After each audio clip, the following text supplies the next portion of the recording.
बच्चों, कल हमने किंगडम मोनेरा का साइनोबैक्टीरिया और यू बैक्टीरिया तक हमने फिनिश कर लिया है।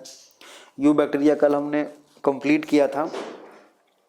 कुछ बच्चे बता रहे हैं कि उनको यू बैक्टीरिया बहुत अच्छी तरह से समझ में नहीं आया। तो इससे पहले कि अगला टॉपिक मतलब साइनोबैक्टीरिया होगा मोनेरा का, वो स्टार्ट करने के पहले हम क्या करते हैं, एक बैक्टीरिया का आउटलाइन आपको देते हैं, समरी बताते हैं हम यू बैक्टीरिया और आर्किया बैक्टीरिया, ठीक है ना। तो मोनेरा, किंगडम मोनेरा में बेटा पहले हम लोगों ने पढ़ा था आर्किया बैक्टीरिया। तो आर्किया बैक्टीरिया मान लेते हैं ये है, और ये यू बैक्टीरिया है ना, ये यू बैक्टीरिया है। आर्किया बैक्टीरिया और यू बैक्टीरिया में डिफरेंस देखो स्ट्रक्चर में। पहले इसकी सेल वॉल बिल्कुल अलग थी, ठीक बात है, सेल वॉल अलग थी, मोर कॉम्प्लेक्स था, लिपिड कंटेंट ज़्यादा था। एडवर्स कंडीशन में भी ये सरवाइव कर सकता था, एक्सट्रीम कंडीशन में भी सरवाइव कर सकता था आर्किया बैक्टीरिया, क्योंकि इसके पास सेल वॉल जो इसकी है वो मोर कॉम्प्लेक्स थी, मोर लिपिड था, branch region of lipid, peptidoglycan absent in their cell wall, ठीक बात है। इसमें क्या होता था, बाहर तो ग्लाइकोकैलिक्स था, उसके बाद सेल वॉल था, बाहर क्या था, ग्लाइकोकैलिक्स, उसके बाद सेल वॉल, और इनर मोस्ट लेयर क्या था, प्लाज्मा मेम्ब्रेन। मतलब ये ग्लाइकोकैलिक्स, उसके बाद सेल वॉल, उसके बाद इनर मोस्ट लेयर कौन सी थी, प्लाज्मा मेम्ब्रेन, ठीक बात है। इसमें भी प्लाज्मा मेम्ब्रेन बेटा पाई जाती है, ठीक है। ये तीन जगह पाया जाता था, तीन तरह का था ये। कौन कौन सा, मेथानोजेंस, हेलोफिल्स है ना, थर्मोएसिडोफिल्स, सबके एग्जाम्पल बताए थे, थर्मोप्रोटियस, है ना, थर्मोप्रोटियस, मेथानोकोकस, मेथानोबैक्टीरियम, ये सब एग्जाम्पल्स हम इसका देख चुके हैं, उनके फंक्शन भी देख चुके हैं, दो लाइन का है, एक बात है।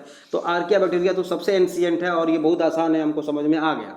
यू बैक्टीरिया में देखो, हम न्यूट्रिशन की बात किए थे कि इसमें वैरायटी ऑफ न्यूट्रिशन पाया जाता है यू बैक्टीरिया में। मतलब यू बैक्टीरिया मतलब बैक्टीरिया, वैरायटी ऑफ न्यूट्रिशन पाया जाता है, हेटेरोट्रॉफिक भी, ऑटोट्रॉफिक भी है। ऑटोट्रॉफिक में क्या क्या है, फोटो ऑटोट्रॉफिक हो सकता है और केमो ऑटोट्रॉफिक हो सकता है। केमो ऑटोट्रॉफिक का एग्जांपल हमने बताया था, नाइट्रोजन फिक्सिंग बैक्टीरिया होते हैं, जैसे कि नाइट्रोसोमोनास, नाइट्रोकोकस, ठीक है। दो तीन एग्जांपल हमने देखे थे। इसको और अच्छी तरह से हम मिनरल न्यूट्रिशन वाले चैप्टर में, प्लांट फिजियोलॉजी में बहुत सारे एग्जांपल्स हैं इसके, वो देखेंगे हम, ठीक है। केमो ऑटोट्रॉप्स के, फोटो ऑटोट्रॉप्स के हमने दो एग्जांपल देखे थे बेटा, PSB and BSB, purple sulphur bacteria and green sulphur bacteria, ठीक बात है, ये देखा था। तो ये तो मोड ऑफ न्यूट्रिशन की बात हो गई।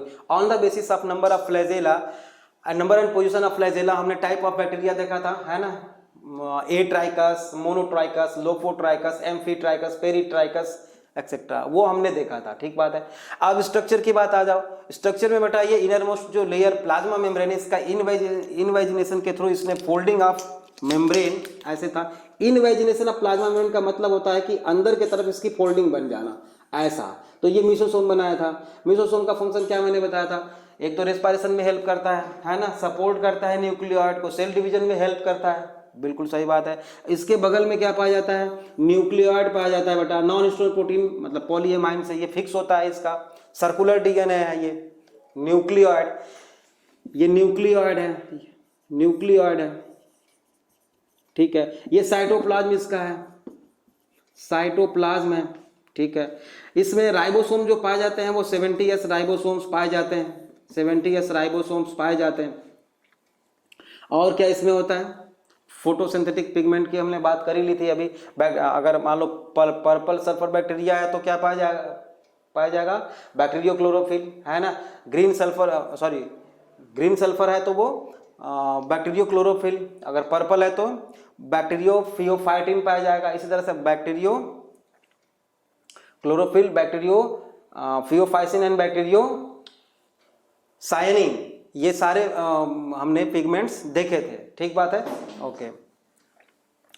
अब मान लो इसमें और जो स्ट्रक्चर थे, सेल ऑर्गेनेल्स थे, मतलब मेम्ब्रेन बाउंड स्ट्रक्चर्स थे, वो सारे के सारे इसमें एब्सेंट है। ये बात 9th से ही आप पढ़ते चले जा रहे हो बैक्टीरिया में, ठीक बात है। कुछ इसमें ग्रेनुल्स पाए जाते थे, जो हम लोगों ने कल बात की थी कि कुछ वेसिकल्स लाइक ग्रेनुल्स पाए जाते हैं, जिसको हम, ये फूड वैक्यूल्स भी हो सकते हैं, वॉलोटिन ग्रेनुल्स भी हो सकते हैं, गैस वैक्यूल्स भी हो सकते हैं, ठीक है ना। गैस वैक्यूल्स O के केस में पाया जाता है PSB एंड GSB, ये भी हमने देखा था। ये सिंपल स्ट्रक्चर है बैक्टीरिया का बेटा, जो हमने कल इसको कंप्लीट कर लिया था। आज हम शुरू करने जा रहे हैं बेटा साइएनोबैक्टीरिया, ठीक है, साइएनोबैक्टीरिया और blue green algae.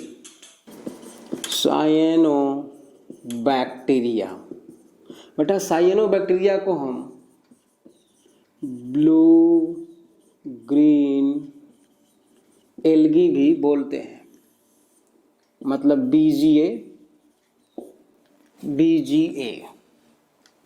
Blue green algae, ठीक बात है बेटा। ब्लू ग्रीन एल्गी जो होता है वो अब हम यहाँ पे लिख सकते हैं, आपको समझ में आ जाएगा।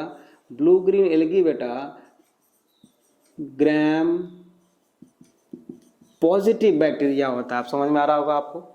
ब्लू ग्रीन एल्गी कैसा होता है बेटा, ग्राम पॉजिटिव होता है।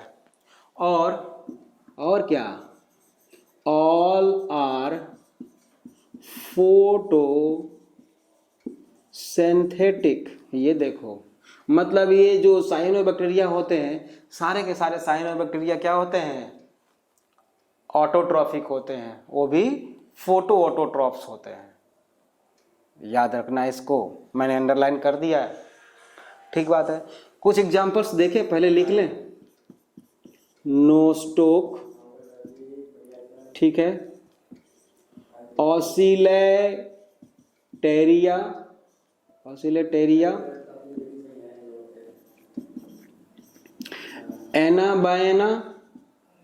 एनाबायना का नाम सुना है, ऑसिलेटेरिया, नोस्टोक, ऑसिलेटेरिया, और क्या होगा, ठीक है। Next point, these are the examples of cyanobacteria, है ना। एक और मुझे एग्जांपल याद आ रहा है, स्पाइरुलीना, ये बहुत इंपॉर्टेंट है, स्पाइरुलीना, और भी बहुत सारे हो सकते हैं एग्जांपल, ठीक है। अभी तक हमने 2 पॉइंट देखे बेटा, इसमें क्या क्या देखा, एक ग्राम पॉजिटिव होता है, all are phototrophic, photo autotroph बोलेंगे, example Nostoc, Oscillatoria, Anabaena and Spirulina, ठीक बात है। कहाँ पाया जाता है ये, मतलब हैबिटेट क्या है इसका, तो ये जो बेटा, एक तो हम लोगों ने देखा था आर्किया बैक्टीरिया हॉट स्प्रिंग में पाया जाता है। ये भी कुछ बैक्टीरिया ऐसे होते हैं जो हॉट स्प्रिंग्स में पाए जा सकते हैं, है ना, हॉट स्प्रिंग्स, कुछ बैक्टीरिया, ऐसा नहीं कि सारे। हॉट स्प्रिंग्स कुछ मॉइस्ट सरफेस पे पाए जाते हैं, मॉइस्ट प्लेस पे पाए जा सकते हैं, है ना। कुछ जो है सी वाटर में पाए जाते हैं या पोल्यूटेड वाटर में पाए जा सकते हैं, तो आप लिख लेंगे सी वाटर, ठीक है, पोल्यूटेड वाटर, है ना, वहां भी पाए जाते हैं, एक्सेट्रा यहाँ पे पाए जाते थे। हैबिटेट हमको समझ में आ गया, एग्जाम्पल समझ में आ गया, ग्राम पॉजिटिव होता है, all are photo autotrophic. Next point लिखेंगे इसका बेटा कि they are may be symbiotic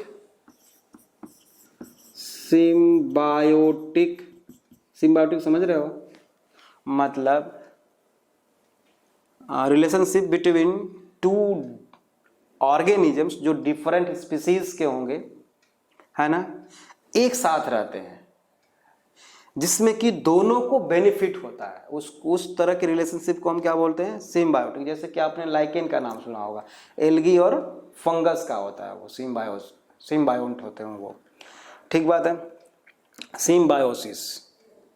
symbiotic, या ह्यूमिड जहां पे हो बेटा वहां पे पाए जा सकते हैं। कुछ फ्री लिविंग भी हो सकते हैं, सम आर फ्री लिविंग, ठीक है, एक्सेट्रा। सिम्बायोटिक ह्यूमिड रीजन पे पाए जा सकते हैं, या कुछ फ्री लिविंग भी हो सकते हैं। अच्छा, एक और है बढ़िया पॉइंट इसमें, यहाँ पे मैं लिखता हूँ बेटा रेड सी। ये रेड सी क्या होता है? इसकी कुछ स्पीसीज ऐसी होती हैं बेटा जो सी वाटर में बिल्कुल रेड कलर का दिखता है जहाँ पे ये पाए जाते हैं। Colouration provided bye red colour planktonic cyanobacteria, है ना। कलरेशन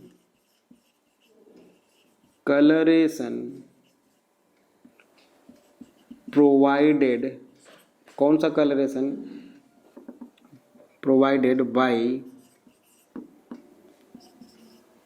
साइनोबैक्टीरिया, है ना। साइनोबैक्टीरिया रेड कलर का। ट्राइको एग्जाम्पल है इसका, ट्राइको डेस्मियम इरिथ्रेयम। ट्राइकोडेस्मियम इरिथ्रेयम मतलब देखो बेटा फिर से समझो, ये है साइनोबैक्टीरिया का बायोलॉजिकल नेम। ये जहाँ पे पाया जाता है बेटा, सी वाटर में पाया जाता है, वहाँ पे सी वाटर बिल्कुल रेड कलर का दिखता है ना। तो रेड सी जहाँ पे होगा वहाँ पे कौन सी होगी स्पीसीज साइनोबैक्टीरिया की? ट्राइकोडेस्मियम इरिथ्रेयम। ये बात समझ में आ गई। ये इंपॉर्टेंट है बेटा, वेरी इंपॉर्टेंट। यहाँ पे मैं स्टार लगा देता हूँ, आपको याद रखना है, नीट के पॉइंट ऑफ व्यू से इसको याद ही रखना है। ट्राइकोडेस्मियम, है ना। और ये प्लैंकटोनिक ऑर्गेनिज्म है। प्लैंकटोनिक का मतलब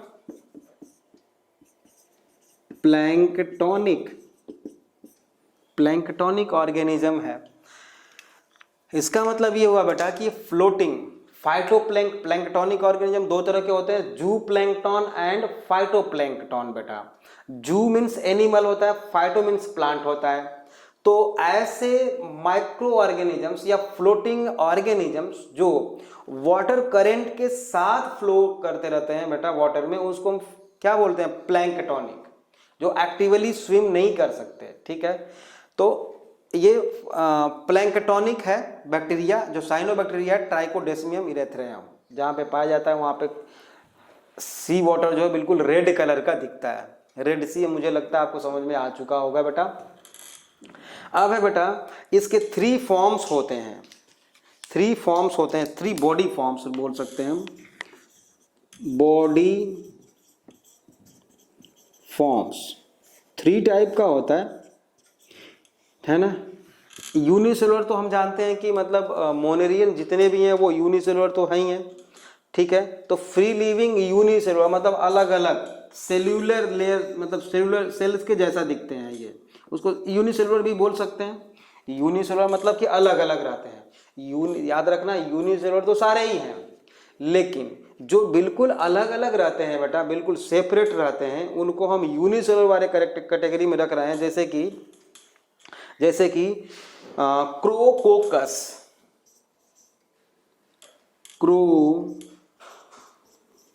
क्रोकोकस आप जानते हो स्फेरिकल हो गया।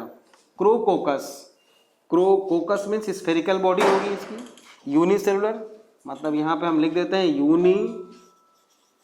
यूनिसेल्यूलर, अलग अलग सेल्स के जैसा दिखता है ये। दूसरा बॉडी फॉर्म इसका होगा बेटा कॉलोनियल मतलब कॉलोनी में रहता है, मतलब कि ग्रुप ऑफ ऑर्गेनिजम्स पाया जाएगा, ठीक है। जैसे Microcystis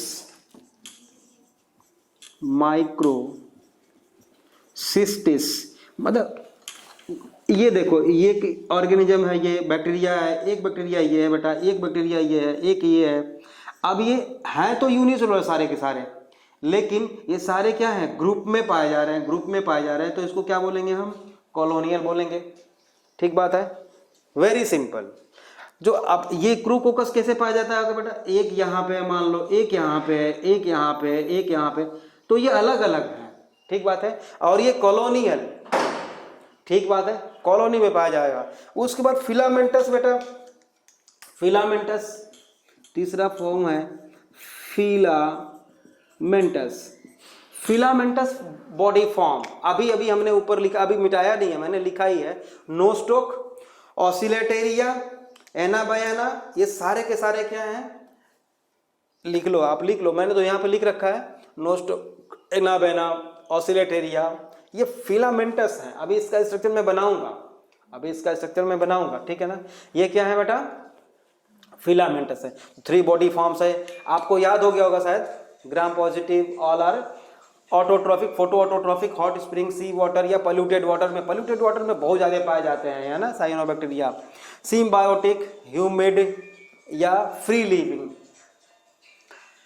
red sea colouration provided by cyanobacteria या फाइटोप्लैंक्टोनिक बैक्टीरिया, ट्राइकोडेस्मियम, इरेथ्रियम, याद होना चाहिए। मेन पॉइंट 2-4 ही बताए हैं अभी, ये तो मुझे लगता है आपको याद हो गया होगा अच्छी तरह से, ठीक बात है। आगे देखते हैं इसका स्ट्रक्चर कैसा होता है बेटा।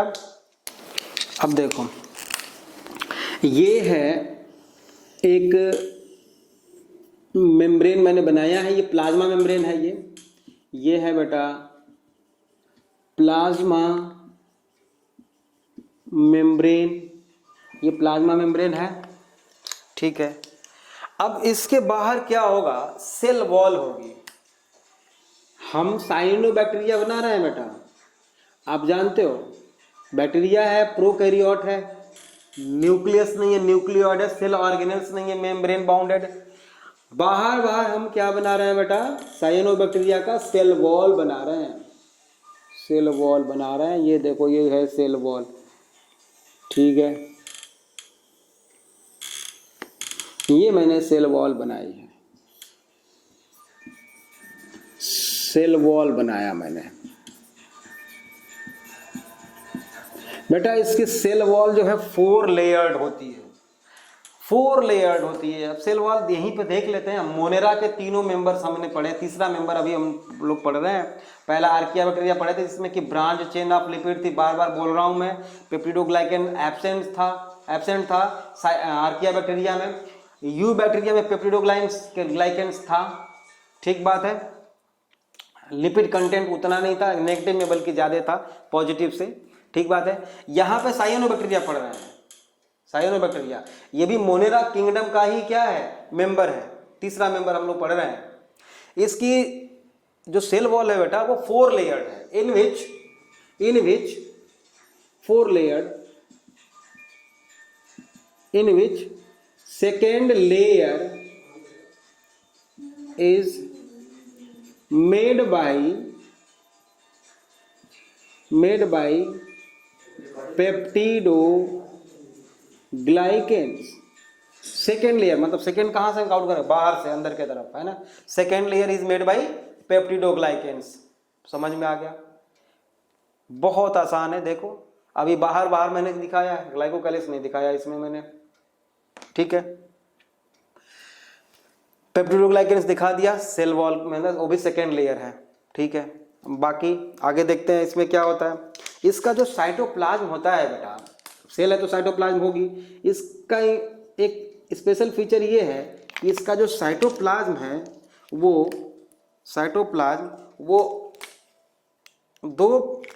दो तरह के रीजन में डिवाइडेड है। 2 तरह का साइटोप्लाज्म है इसमें। बाहर बेटा, बाहर थोड़ा डार्क साइटोप्लाज्म हमें दिखता है यहाँ पे, और वो क्योंकि इसमें फोटोसिंथेटिक पिगमेंट पाए जाते हैं, फोटोसिंथेटिक पिगमेंट, ठीक है। तो ये आउटर या पेरीफेरी बोलेंगे, है ना, आउटर जो है डार्क कलर का दिखेगा हमें, तो उसको हम पेरीफेरल साइटोप्लाज्म, पेरीफेरी मतलब चारों तरफ का, पेरीफेरल साइटोप्लाज्म बोलेंगे। और ये क्या है, सेंट्रल साइटोप्लाज्म, मतलब ये पूरा साइटोप्लाज्म 2 पार्ट में डिवाइडेड है। ये है बेटा अंदर वाला सेंट्रल साइटोप्लाज्म, और ये मैंने क्या बनाया था, ब्लू कलर से जो अंदर बनाया है, फोटोसिंथेटिक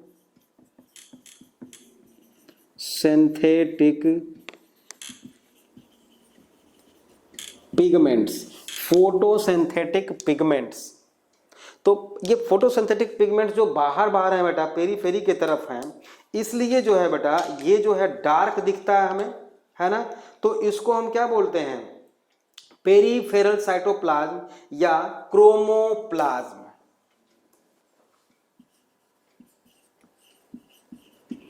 पेरीफेरल साइटोप्लाज्म और क्रोमो मीन्स होता है कलर, क्रोमोप्लाज्म। ठीक बात है। ये बाहर जो है बेटा क्रोमोप्लाज्म या पेरीफेरल साइटोप्लाज्म बोलेंगे। अंदर वाला डार्क नहीं है, लाइट है, क्योंकि यहाँ पे फोटोसिंथेटिक पिगमेंट नहीं पाए जाते। सिंपल है बिल्कुल, बहुत ज़्यादा जोर दे के नहीं समझना है कि क्यों यहाँ पे पाया जाता है, क्यों यहाँ पे। ठीक है, वो आगे अपने आप समझ में आ जाएगा। ठीक बात है। अब बेटा अगर मान लो अगर हम बैक्टीरिया, यू बैक्टीरिया और साइनोबैक्टीरिया का अगर कंपेयर करें तो अभी इसमें हम आपको डिफरेंसेस लिखवा देंगे, लेकिन एक और डिफरेंस है अभी जो मैंने सेल वॉल बताई है। एक तो सेकेंड लेयर मेड बाई पेप्टिडोग्लाइकेंस, और सबसे आउटर मोस्ट जो इसका लेयर है बेटा, कवरिंग है, उस पर होती है इसमें म्यूसिलेजिनस लेयर। म्यूसिलेजिनस लेयर ये है बेटा म्यूसिलेजिनस लेयर, सबसे बाहर आउटर मोस्ट देख रहे हो आप, म्यूसिलेजिनस लेयर या शीट है ना। इसमें ग्लाइकोकैलिक्स एब्सेंट होता है, मैं पहले ही बोल चुका हूं, चाहो तो आप लिख सकते हो, लिखना चाहो तो ग्लाइकोकैलिक्स एब्सेंट, ग्लाइकोकैलिक्स एब्सेंट होता है, म्यूसिलेजिनस लेयर होती है। ठीक बात है, सिंपल है। बाकी सारे स्ट्रक्चर तो बैक्टीरिया के जैसा ही इसमें पाया जाएगा। ठीक बात है।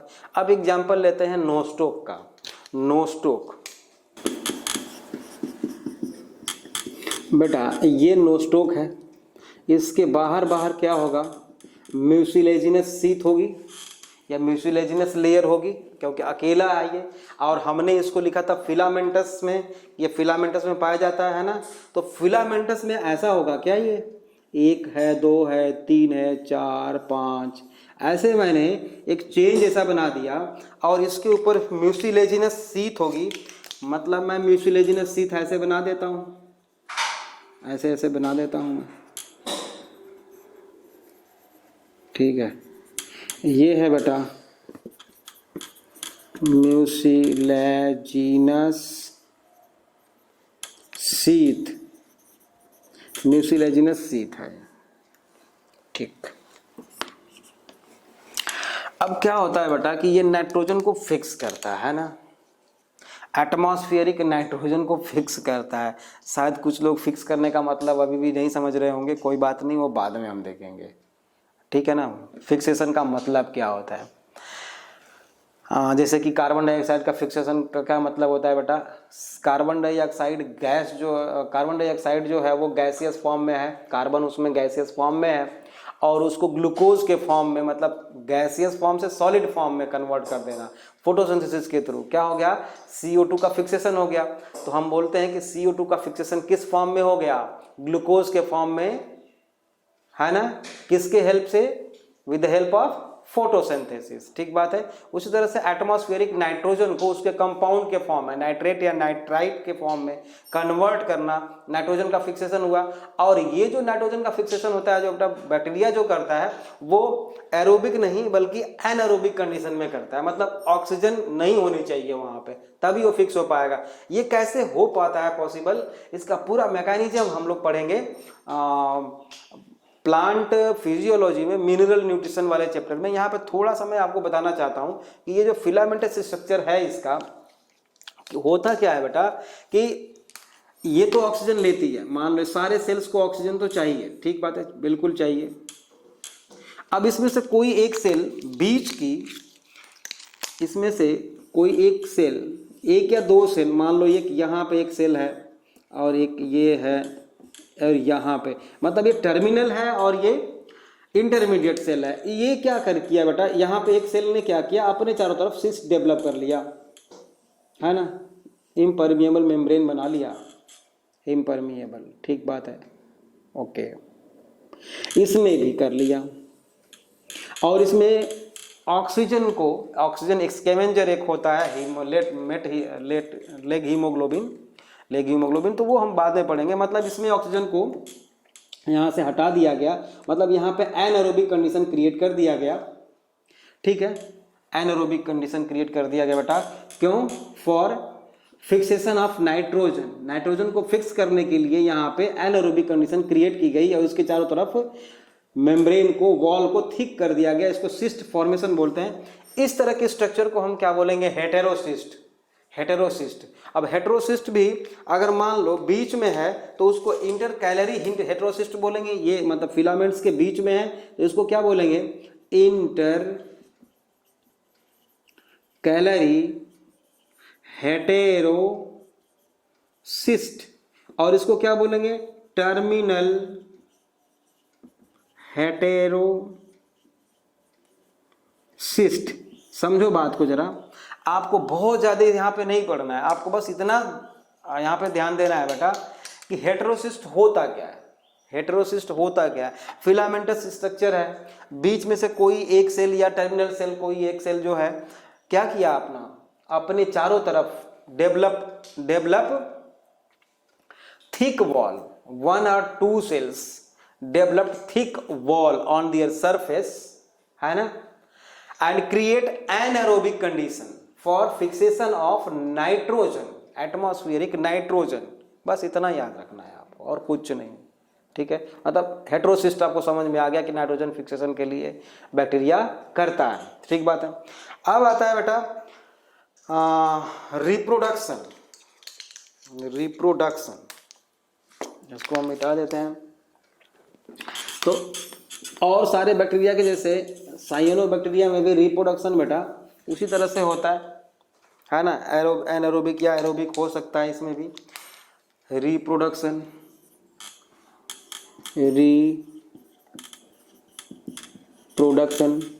मैंने एनारोबिक या एरोबिक बोल दिया, गलत बोला मैंने, मतलब एसेक्सुअल और सेक्सुअल, ठीक है ना। तो मोस्टली एसेक्सुअल होता है, मोस्टली क्या होता है? एसेक्सुअल। और एसेक्सुअल में भी कैसा? बाइनरी फिजन, है ना, मतलब फिजन के थ्रू होता है, फिजन, रिप्रोडक्शन थ्रू फिजन, ये सेक्सुअल मोड ऑफ रिप्रोडक्शन है। अच्छा, अगर मान लो फिलामेंटस है, फिलामेंटस कोई बॉडी है तो उसमें फ्रेगमेंटेशन भी हो सकता है। फ्रेगमेंटेशन के थ्रू भी रिप्रोडक्शन हो सकता है। फ्रेगमेंट अलग हुआ और वो डेवलप करके होल ऑर्गेनिज्म में कन्वर्ट हो गया, फ्रेगमेंटेशन, ठीक है। For unfavourable condition some bacteria also produce endospore, है ना, some bacteria also produce endospore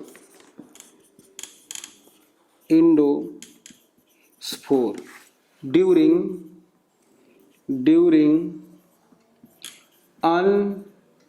unfavourable condition. मतलब ये बैक्टीरिया है बेटा, अनफेवरेबल कंडीशन आई, इसने अपने चारों तरफ क्या बना लिया? सिस्ट बना लिया, बच गया। मतलब एबायोटिक फैक्टर इसको ज़्यादा अफेक्ट नहीं कर पाए। अब अंदर क्या होगा? साइटोप्लाज्म पहले बाद में डिवाइड करेगा, पहले तो न्यूक्लियस डिवाइड किया बेटा, न्यूक्लियस डिवाइड करके क्या बना लिया? इसमें मोर देन 1 न्यूक्लियस हो गया, उसके ऊपर साइटोप्लाज्म आ जाएगा, ठीक बात है। और बाद में जब फेवरेबल कंडीशन आएगी तो ये ब्रेक होगा और सारे बैक्टीरिया यहाँ से बाहर निकल जाएंगे, है ना, उतने सारे बैक्टीरिया बन जाएंगे, स्पोर फॉर्मेशन, है ना। और ये इंडोस्पोर है क्योंकि ये सेल के अंदर बन रहा है, इसलिए इंडोस्पोर। एक जो स्पोर भी होता है जो हम लोग फंगस के केस में पढ़ेंगे अच्छी तरह से वहाँ पे, ठीक है। अच्छा, अब हम चाहते हैं बेटा कि बैक्टीरिया और साइनोबैक्टीरिया में आप डिफरेंस लिख लो, चाहो तो लिखो, 2 कॉलम बनाएंगे। Difference between bacteria and cyanobacteria, bacteria and cyanobacteria, दोनों में डिफरेंस, बैक्टीरिया और साइनोबैक्टीरिया में डिफरेंस। पहला डिफरेंस लिखिए, सेल्स और स्मॉलर। बैक्टीरिया के केस में लिखो सेल्स आर स्मॉलर, थोड़ी छोटी होती हैं, साइनोबैक्टीरिया थोड़े बड़े होते हैं, है ना। तो लिखिए सेल्स आर स्मॉलर बैक्टीरिया में लिखना है, साइनोबैक्टीरिया में क्या लिखेंगे? Cells are larger. बैक्टीरिया के केस में क्या लिखेंगे? सेल वॉल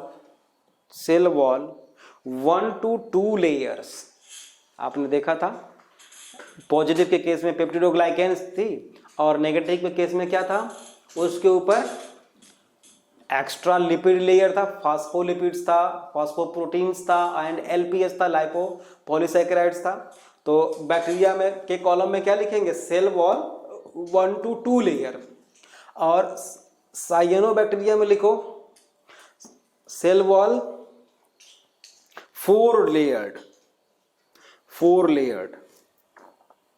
हो गया। अब बैक्टीरिया में लिखेंगे it may possesses flagella. Bacteria में फ्लैजेला होता है, नहीं भी हो सकता है, मे पोसेस फ्लैजेला।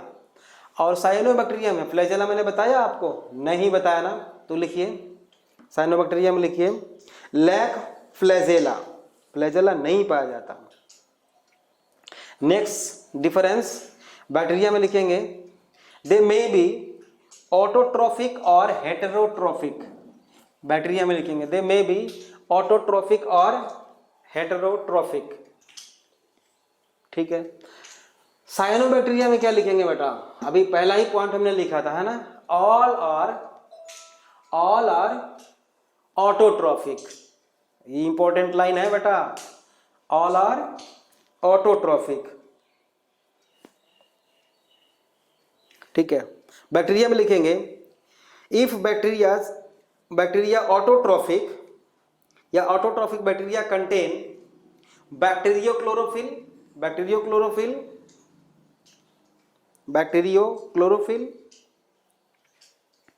और इसमें लिखेंगे बेटा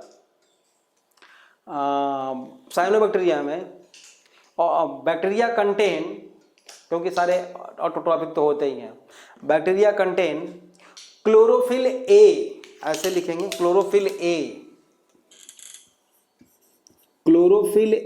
ऐसे लिखते हैं, चाहे आप क्लोरोफिल चाहो तो पूरा लिख लो क्लोरोफिल ए नहीं पाया जाता बैक्टीरिया में, साइनोबैक्टीरिया में पाया जाता है और हायर प्लांट्स में भी पाया जाता है बेटा क्लोरोफिल ए, है ना। तो ये सिमिलरिटी है, हम लोग बाद में देखेंगे क्लोरोफिल के टाइप में, है ना, फोटोसिंथेटिक पिगमेंट के टाइप में देखेंगे। ठीक है, क्लोरोफिल ए।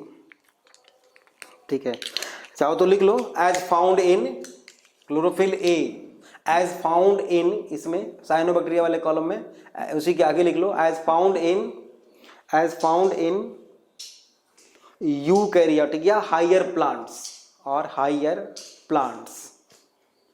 ठीक बात है।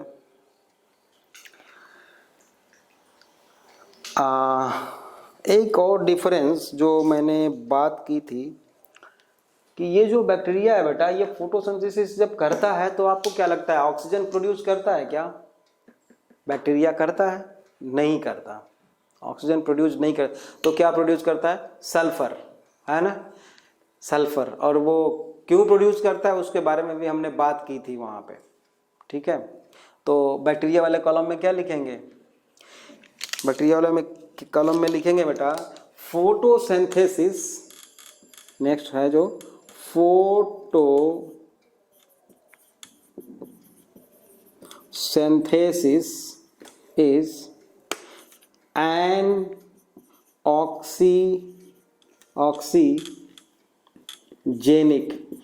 ऑक्सीजेनिक मतलब ऑक्सीजन प्रोड्यूस नहीं की जाती। और इसमें क्या लिखेंगे? फोटोसिंथेसिस इज ऑक्सीजेनिक मतलब साइनोबैक्टीरिया जो फोटोसिंथेसिस करता है जब, तो वो ऑक्सीजन भी प्रोड्यूस करता है ना, हायर प्लांट्स के जैसा। तो इसमें लिखिए फोटोसिंथेसिस इज ऑक्सीजेनिक या ऑक्सीजेनिक फोटोसिंथेसिस। ठीक है, अब बैक्टीरिया में लिखेंगे, देखो बेटा ये एरोबिक भी हो सकता है और एनारोबिक भी हो सकता है ना। तो इसमें लिखेंगे बैक्टीरिया में दे मे बी एरोबिक और एनारोबिक, है ना, मतलब रेस्पायर करने के लिए ऑक्सीजन की रिक्वायरमेंट हो भी सकती है, नहीं भी हो सकती है। और इसमें लिखेंगे एरोबिक, साइनोबैक्टीरिया में लिखेंगे एरोबिक। रिजर्व फूड बेटा, अगर बैक्टीरिया ऑटोट्रॉफिक है तो ठीक है, स्टार्च हो सकता है, लेकिन अगर मान लो वो हेट्रोट्रॉफिक है तो उसका जो रिजर्व फूड होगा बेटा वो होगा ग्लाइकोजन, है ना, ग्लाइकोजन। और अगर इसमें क्या होगा हमेशा, क्योंकि सारे के सारे ऑटोट्रॉफिक हैं, तो स्टोरेज फूड क्या होगा, स्टार्च, प्लांट्स के जैसा स्टार्च। ठीक बात है। अब लिखो आप usages of cyanobacteria, usages of cyanobacteria, usages of cyanobacteria heading दे दिया। अब लिखिए यूजेज ऑफ साइएनोबैक्टीरिया में दे फिक्स, सबके लिए नहीं है, few bacteria are fixed atmospheric nitrogen, atmospheric nitrogen into nitrogenous compounds, into nitrogenous compounds. मतलब कुछ साइनोबैक्टीरिया ऐसे होते हैं बेटा जो एटमॉस्फेरिक नाइट्रोजन को उनके कंपाउंड के फॉर्म में फिक्स करते हैं। ठीक बात है। नेक्स्ट लिखिए, नेक्स्ट पॉइंट, एनाबायाना एंड ऑसिलेटेरिया, सॉरी ऑसिलेटेरिया नहीं है, एनाबायाना एंड टोलिपोथ्रिक्स, है ना। नेक्स्ट पॉइंट लिखेंगे एनाबायाना एंड टोलिपोथ्रिक्स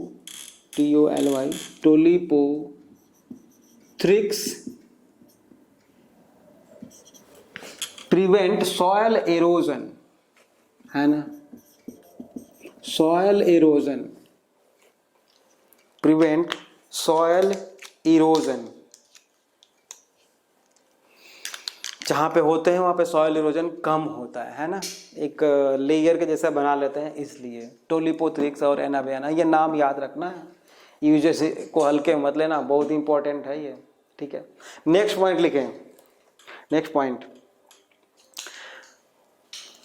स्पाइरुलिना, नेक्स्ट पॉइंट लिखेंगे spirulina are is responsible for production of SCP, single cell protein, single cell protein। वाह बेटा, अब इसको आप लोग समझो थोड़ा सा, इसको समझने में वो काफ़ी टाइम लगेगा, वैसे तो +2 में पढ़ना है, लेकिन चलो आप लोग हमेशा सोचते रहोगे कि ये है क्या चीज़ मुझे पता नहीं, तो बताने की कोशिश करता हूँ, आप लोगों को शायद समझ में आ जाएगा। अच्छा देखो बेटा, आप सब लोग जानते हो बेटा कि जो हमारा फूड है ना, हमारा जो फूड है जो हम खाते हैं बेटा,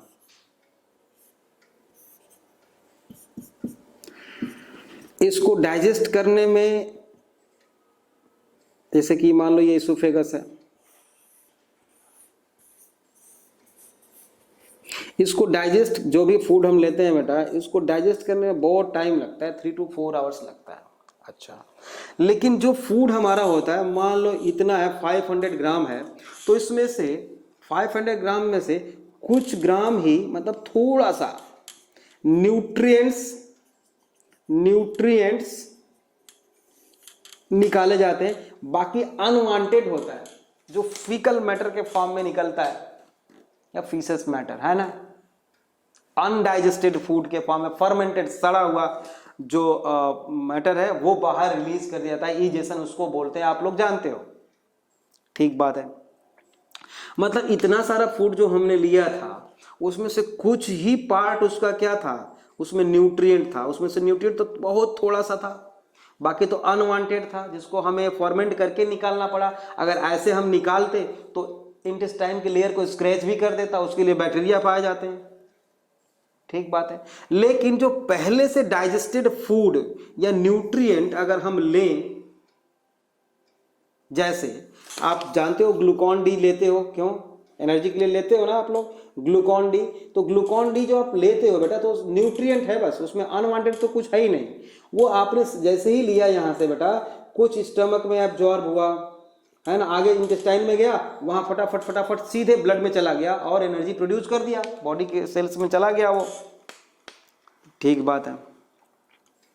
अब हमें कोई ऐसा फूड मिल जाए बेटा, मान लो ऐसा कोई फूड मिल जाए जिसमें कि केवल न्यूट्रिएंट्स ही हो, वैरायटी ऑफ न्यूट्रिएंट्स हो, और उसको हम लें तो फीकल मैटर नहीं बनेगा, नहीं बनेगा। बात समझ रहे हो? केवल अगर हम न्यूट्रिएंट्स ले लें बेटा तो फीकल मैटर बनेगा नहीं,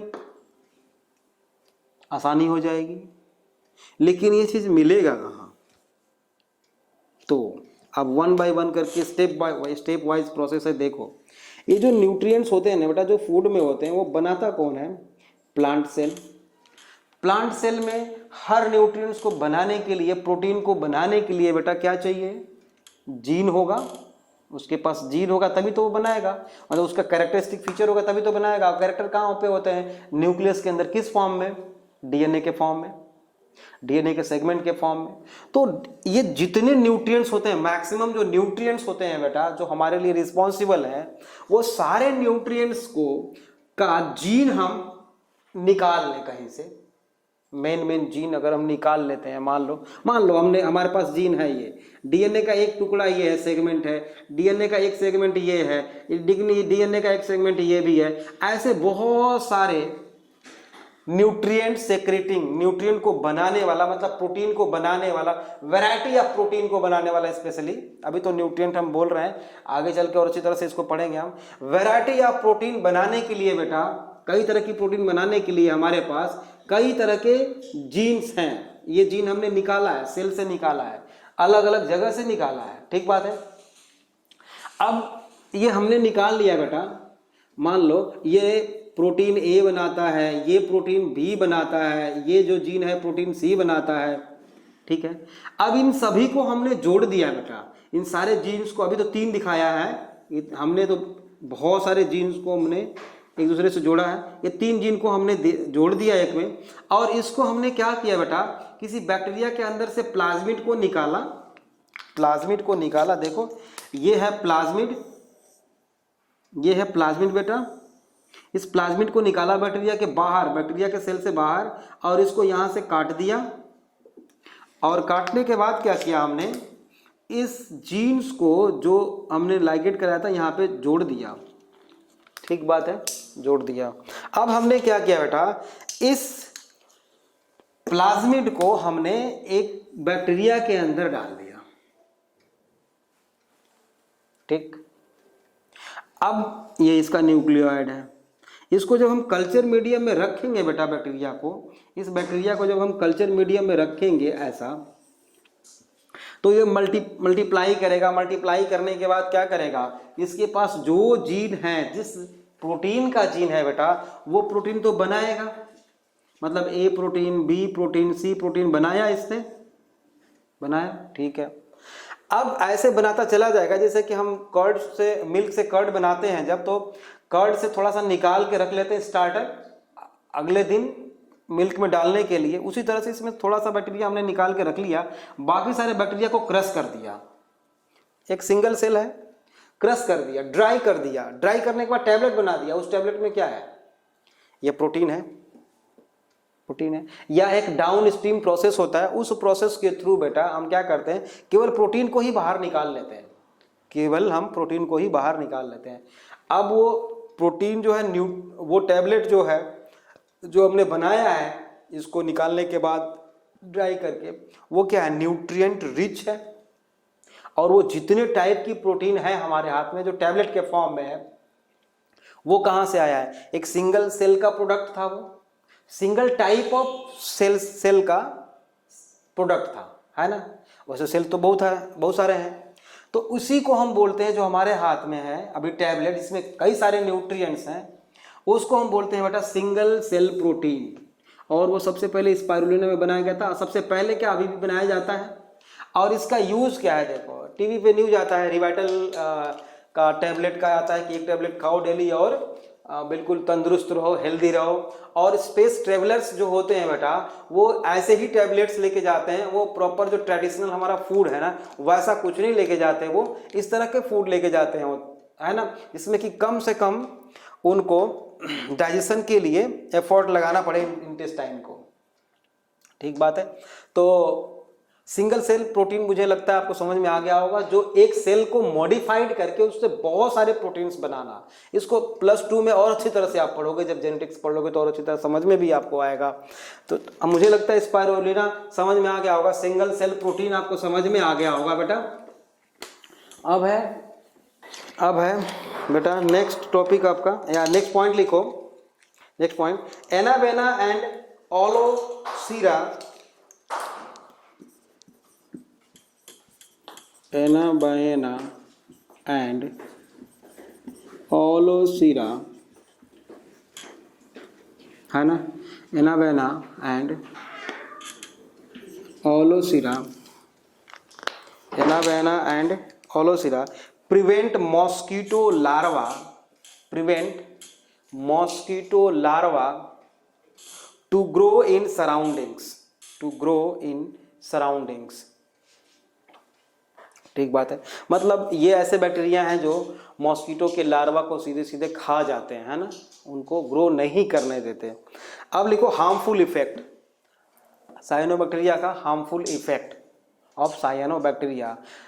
पहला लिखेंगे बेटा डिस्कलर द वॉल्स, है ना, घर में जो वॉल्स होते हैं उनको क्या करते हैं, उसमें बहुत सारे, जिसको आप काई बोलते हो, है ना, उस तरह से आ जाते हैं। मॉइस्चर जहाँ पे ज़्यादा होगा वहाँ पे ग्रो करेंगे तेज़ी से।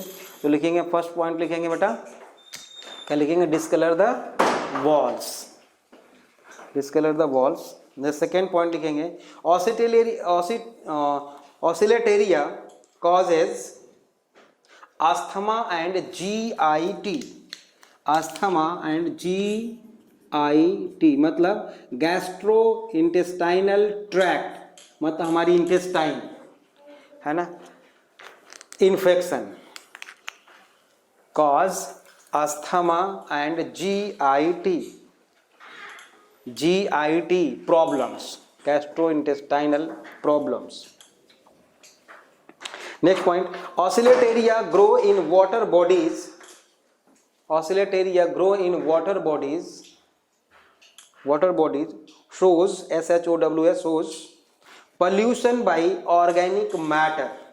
Pollution by organic matter मतलब जहाँ जैसे पॉन्ड है, स्टिल वाटर है बेटा, वहाँ पे ऑसिलेटेरिया खूब ग्रो करता है और बहुत एक लेयर के जैसा बन जाता है ना, लेयर के जैसा बन जाता है, पॉल्यूशन कॉज करता है। नेक्स्ट लिखो excessive growth of cyanobacteria, excessive growth of cyanobacteria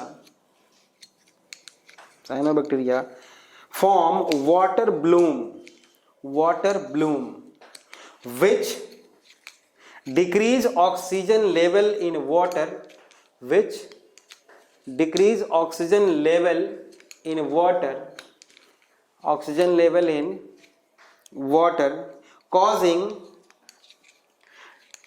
death of aquatic animals, causing death of aquatic animals।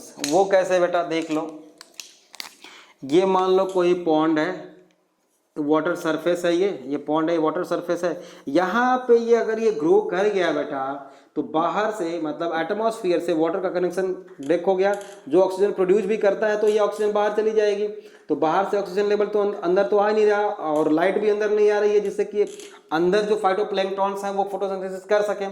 तो यहाँ पे वाटर में डिजॉल्व ऑक्सीजन की डेफिशिएंसी हो जाएगी, कम हो जाएगा, धीरे धीरे कम होते होते खत्म हो जाएगा। फिर ये क्या होगा, जो इसमें एक्वेटिक एनिमल्स है, फिशेज वगैरह हैं, उनके लिए ऑक्सीजन मिलेगी नहीं, तो फिर उनकी क्या हो जाएगी, डेथ हो जाएगी। मतलब समझ गए आप, ठीक बात है। नेक्स्ट लिखिए, अब है हमारा अगला, हमने पढ़ा था ना, क्या क्या पढ़ा था, आर्किया बैक्टीरिया बोला था मैंने, साइनो बैक्टीरिया बोला था, यू बैक्टीरिया बोला था, जो तीनों हम लोगों ने खत्म कर ली। अब अगला हमारा है टॉपिक इसमें माइकोप्लाज्मा, है ना, ये मोनेरा का ही मेंबर है माइकोप्लाज्मा, जिसको हम जोकर ऑफ मोनेरा भी बोलते हैं। नेक्स्ट टॉपिक है बेटा हमारा, देख लो साइनो बैक्टीरिया फिनिश हो गया, यहाँ पे मैं इसको ऊपर मिटा देता हूँ, साइनोबैक्टीरिया। अब है हमारा बेटा माइकोप्लाज्मा। माइकोप्लाज्मा को हम जोकर ऑफ मोनेरा बोलते। जोकर ऑफ मोनेरा क्यों बोलते हैं ये भी देखेंगे। अच्छा, इसको हम PPLOs भी बोलते हैं, मतलब प्लूरो न्यूमोनिया लाइक ऑर्गेनिज्म बोलते हैं, या प्लूरोनिमोनिया लाइक ऑर्गेनिजम्स, या एक भी नाम है, एक और नाम है MLOs। और MLOs मतलब mycoplasma like organism. Mycoplasma like organisms, ठीक है। माइकोप्लाज्मा लाइक ऑर्गेनिज्म बहुत ही छोटा है, स्मॉलेस्ट लिविंग ऑर्गेनिज्म होता है। स्मॉलेस्ट लिविंग ऑर्गेनिज्म का मतलब कितना बड़ा साइज बेटा इसका 0.1 to 0.15 माइक्रोमीटर, ये इसकी लेंथ होती है, सबसे छोटा स्मॉलेस्ट ऑर्गेनिज्म। आप लोग लिख सकते हो, यहाँ पे लिख लो बेटा, smallest living organism, smallest living organism, सबसे छोटी सेल भी होती है, ठीक है, सबसे छोटी सेल। और ये आप बता सकते हो कि ग्राम पॉजिटिव होता होगा या ग्राम नेगेटिव, ग्राम पॉजिटिव और ग्राम नेगेटिव बता सकते हो। चलो मैं बता देता हूँ, ग्राम मतलब ग्राम नेगेटिव। अब जानते हो कि ग्राम नेगेटिव है तो डिजीज भी कॉज करेगा, बिल्कुल करेगा, डिजीज कॉज करेगा। पहले तो स्ट्रक्चर देख लेते हैं इसका बेटा। देखो इसमें कोई सेल वॉल नहीं है, नो सेल वॉल, याद रखना, नो सेल वॉल। ये है ऐसा मैंने बना दिया माइकोप्लाज्मा। एक सेल मेम्ब्रेन है बेटा, इसके बाहर एक और सेल मेम्ब्रेन, ये देखो, इसीलिए तो जोकर है ये, एक और सेल मेम्ब्रेन। भाई एक ही से काम चल सकता था, तूने 3 बनाया और सेल वॉल भी नहीं बनाया। ये सेल वॉल नहीं है, सेल मेम्ब्रेन है ये। क्या है ये? सेल मेम्ब्रेन है बेटा, ये सेल मेम्ब्रेन है ना, सेल मेम्ब्रेन है। और ये क्या है? साइटोप्लाज्म है, साइटोप्लाज्म। इसका डीएनए बेटा कैसा होगा? वैसे ही सर्कुलर डीएनए होगा, बट यूं होता है इसका, ऐसे बिखरा हुआ।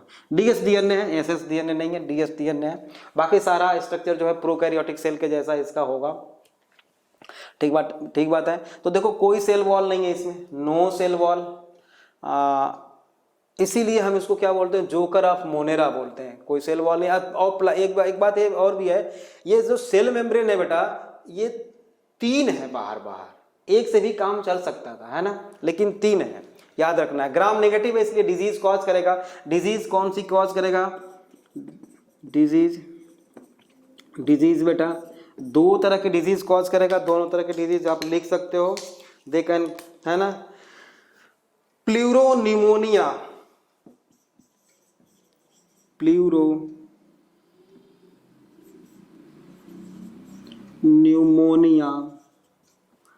इन डोमेस्टिक एनिमल्स, और यूरेथ्राइटिस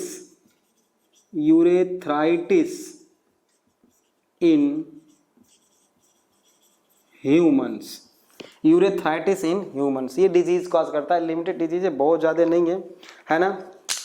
अच्छा एक चीज़ और है, एक और पॉइंट लिख सकते हो इसमें, they can survive without oxygen, मतलब एनारोबिक रेस्पिरेशन है। दे कैन सर्वाइव, बहुत इंपॉर्टेंट लाइन है, इसको लिखो आप, मैं बोल रहा हूं। They can survive without oxygen, they can survive without oxygen. और ये पॉइंट भी लिख लो जो मैंने अभी बोला था, है ना, सेल वॉल का लिख सकते हो आप। एक पॉइंट ये भी लिख लो, they do not have cell wall, they do not have cell wall. ठीक है, तो ये माइकोप्लाज्मा बस इतना ही था। अच्छा, एक चीज़ और है, ऐसे बहुत सारे मोनेरियंस हैं बेटा, 2-3 और हैं जिनमें कि मोनेरियंस हैं बट सेल वॉल नहीं पाई जाती है ना, सेल वॉल उसमें नहीं पाई जाती। जैसे कि protoplast bacteria, spiroplast bacteria, protoplast bacteria, यहाँ पे मैं लिख देता हूँ प्रोटोप्लास्ट बैक्टीरिया, स्पाइरोप्लास्ट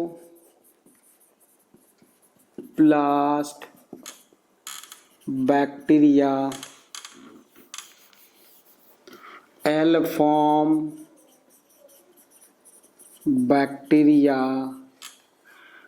माइकोप्लाज्मा जो अभी हम लोग लिखे थे, mycoplasma, they are monerans but do not have cell wall. है ना, एनसीईआरटी में नहीं है बट अगर याद रख सको तो अच्छी बात है। Protoplast bacteria, spiroplast bacteria, L form bacteria and mycoplasma, they all are moneran but do not have any cell wall. इनके सेल के बाहर जो है सेल वॉल नहीं पाई जाती। तो बेटा इस तरह से हमने देखा कि लगभग हम समझते हैं कंप्लीट कर लिया हमने। एक और था रिकेट्सिया, हमने लिखा था, चलो उसके बारे में भी बात कर लेते हैं। रिकेट्सिया याद रहे हमने क्या क्या फिनिश किया है बेटा। आर्किया बैक्टीरिया, फिर से रिपीट करता हूँ, archaea bacteria, you bacteria finish कर लिया हमने, साइनो बैक्टीरिया, माइकोप्लाज्मा।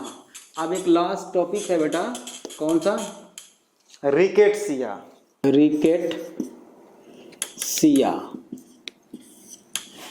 बेटा रिकेट्सिया को समझने के लिए पहले हमें वायरस को समझना होगा। हालांकि वायरस हम इस चैप्टर के लास्ट में पढ़ेंगे।